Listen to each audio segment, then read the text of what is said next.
أيها الإخوة والأخوات، نستمع الآن إلى تلاوة الجزء 19 من القرآن الكريم مع القراء علي بن عبد الرحمن الحذيفي،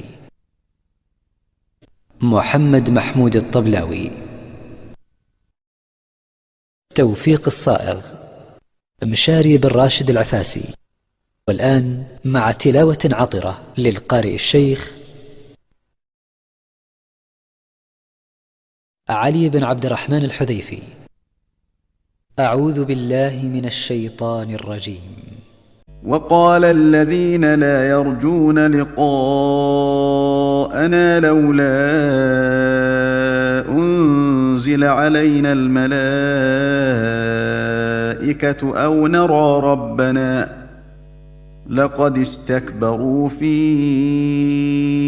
أنفسهم وعتوا عتوا كبيرا. يوم